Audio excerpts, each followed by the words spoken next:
The story of Seth, son of Adam and Eve. After the loss of one son and the grief that silenced a home, life began again.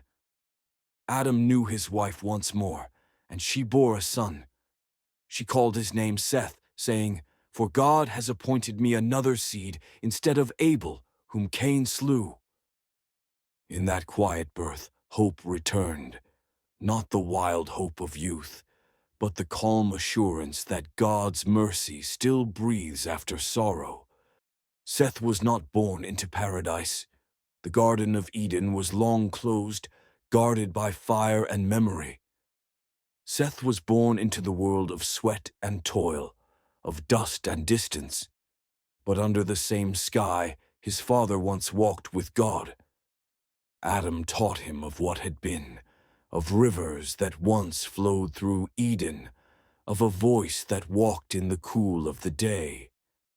And Eve, his mother, spoke of the promise that one day, through her seed, deliverance would come. Seth worked the land as his father Adam did, tilling the cursed ground, yet never cursing the one who made it. Where others built cities, Seth built altars. He called upon the name of the Lord, not in fear, but in faith. And to Seth also was born a son, whom he called Enosh. And in those days, men began to call upon the name of the Lord. It was a new beginning, a revival of devotion in a broken world. Through Seth's lineage flowed obedience, faith, and remembrance, for Seth taught his family that life apart from God is no life at all.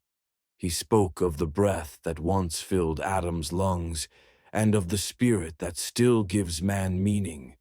Seth lived 912 years, a long journey between dust and glory. Generations rose and fell, and the faith he planted grew deep roots. And when his eyes grew dim, he gazed toward the horizon and whispered of the promise that there is the one who would come, born not of the will of man, but of the will of God. Through that one, every fallen heart would rise again. As the sun bowed to the horizon, Seth lay inside his tent, old, gentle, and at peace. He had walked with God all his days, and now his journey neared its rest. The light of evening wrapped him like a farewell embrace, and as shadows grew long, his heart whispered the promise once more. From dust we rise, and to the breath of God we return. The desert fell silent, save for the wind, a wind that carried his faith into the generations to come. The light faded from the earth, but not from his name. For though the sun set on Seth's life, his faith would rise again in the dawn of redemption.